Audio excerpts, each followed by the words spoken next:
apa kabar? Saatnya Anda menyimak berita Makassar bersama saya Gisa Febila. Sejumlah berita menarik akan kami sajikan untuk Anda dan berikut 3 berita utama hari ini. Seorang pedagang di Kabupaten Bone ditemukan tewas. Polisi masih menyelidiki penyebab kematian korban. Seorang pemuda di Kabupaten Goa babak belur dihajar warga karena tertangkap basah akan menculik seorang anak. Nikah massal gratis digelar pemerintah Kabupaten Maros. Peserta mendapatkan buku nikah dan BPJS.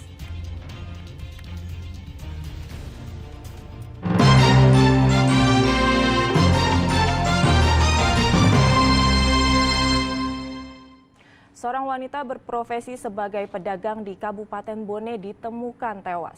Polisi kini melakukan pengejaran terduga pelaku pembunuhan.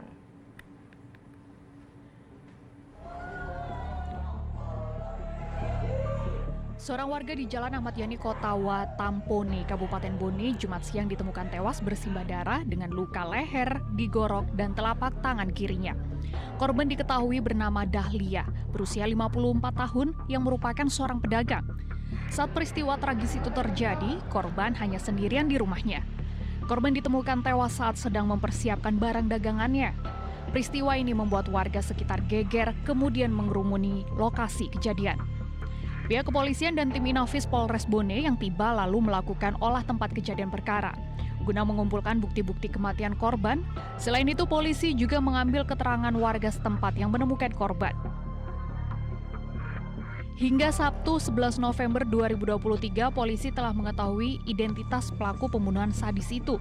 Pengejaran juga telah dilakukan polisi yang diduga pelaku masih berada di Kabupaten Bone.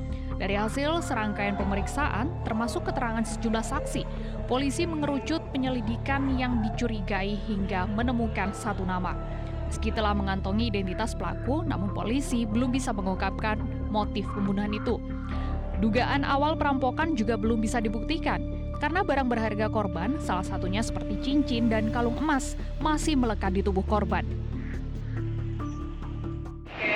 Sementara ini kami masih terus melakukan pendalaman, pengungkapan dengan serangkaian upaya untuk melakukan pengungkapan kasus yang mana ciri-cirinya sudah ada kami kantongi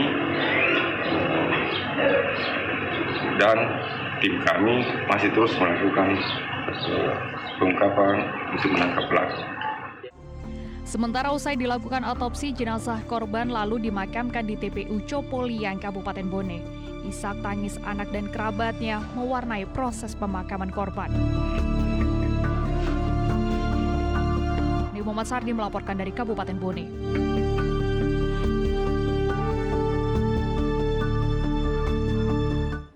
Seorang pemuda di Kabupaten Goa babak belur dihajar warga.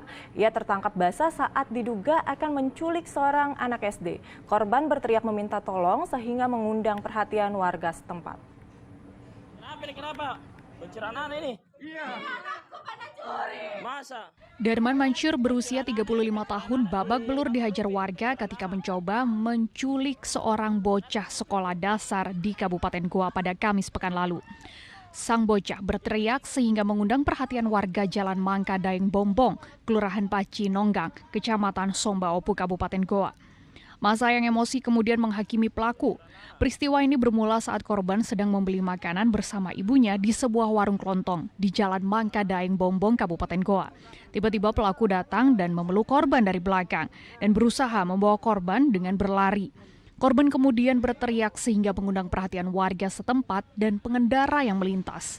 Pelaku akhirnya tertangkap warga setelah kabur masuk ke dalam gang. Tidak, lari tuh pelaku, diburu sama mamanya itu anak-anak yang korban. Iya, mamanya dia? Iya, didapat di dalam. Oh, ya sembunyi. Iya, disuruh keluar. Keluar mah tidak bisa itu lari karena jalanan buntu. Oh, kalau ini keluar nih banyak nih massa. Oh, jadi sempat dipukul, Budi? Sempat kita tahu itu kalau massa. Polisi yang tiba di lokasi kejadian mengamankan tersangka dari amukan warga yang masih emosi.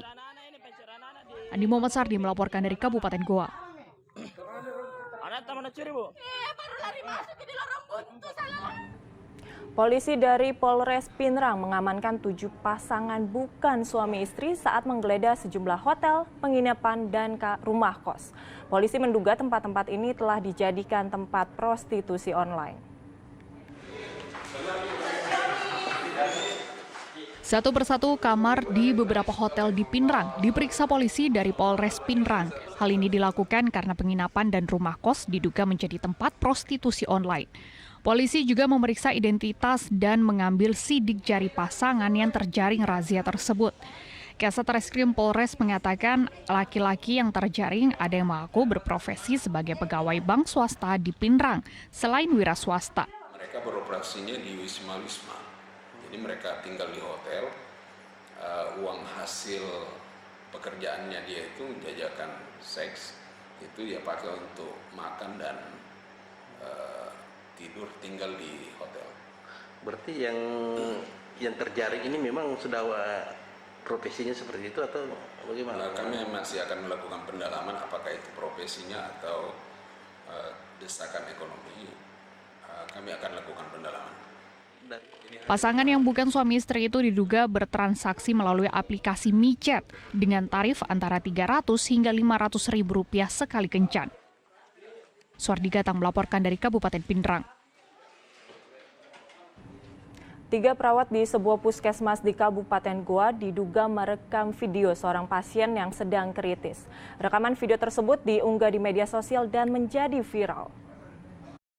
Bangun deh.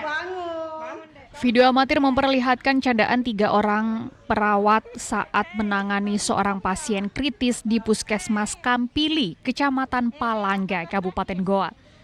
Ketiga perawat ini diduga mempermainkan sang pasien yang sedang koma.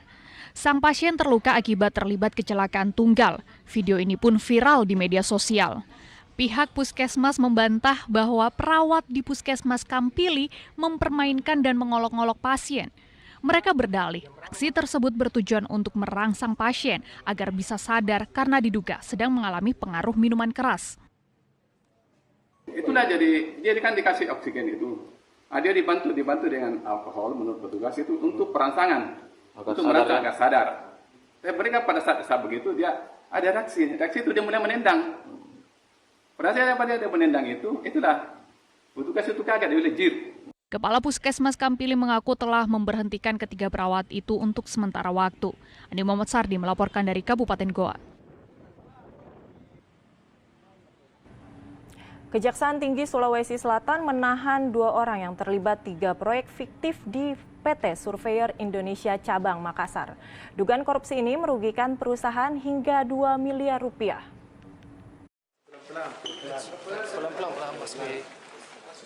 HTL dan MRU ditahan Kejaksaan Tinggi Sulawesi Selatan. Mereka ditahan setelah sebelumnya dilakukan pemeriksaan selama 14 jam sebagai tersangka. Pelaku terlibat pengusutan kasus dugaan korupsi yang merugikan 20 miliar rupiah di PT Surveyor Indonesia Cabang Makassar. Dengan ditahannya kedua tersangka, Kejaksaan Tinggi Sulawesi Selatan telah melakukan penahanan terhadap 3 tersangka dalam kasus ini. Setelah lebih awal, Kejaksaan Tinggi Sulawesi Selatan telah menahan Kepala Cabang Makassar PT Surveyor Indonesia, yakni Tri Yulianto, pada 1 November 2023 lalu pasca diperiksa sebagai tersangka. Modus operandi ketiga tersangka yakni bekerja sama untuk membuat rencana anggaran belanja sebesar 30 miliar lebih ke PT Surveyor Indonesia di Jakarta. Dalihnya untuk mengerjakan 3 proyek seperti untuk jasa pengawasan, konsultasi, dan pendampingan pada tahun 2019 hingga 2020. Namun setelah anggaran itu cair secara bertahap sebesar 20 miliar rupiah, pengerjaan 3 proyek itu diketahui fiktif. Terungkap berdasarkan hasil audit internal pada PT Surveyor Indonesia. Berdasarkan hasil penyelidikan sementara, uang sebesar 20 miliar itu diketahui masuk ke rekening pribadi para tersangka yang juga digunakan untuk kepentingan pribadi. Selanjutnya, tersangka ATL meminta dana kepada PT Surveyor Indonesia Pusat. Dan setelah dana turun dari PT Surveyor Indonesia Pusat, dana tersebut dimasukkan ke rekening pribadi atas tersangka ATL. Namun dana tersebut tidak dibelanjakan sebagaimana yang ada di RAB. Penahanan keduanya akan dilakukan selama 20 hari di Rutan Lembaga Pemasyarakatan Kelas 1A Kota Makassar. Resabu melaporkan dari Kota Makassar.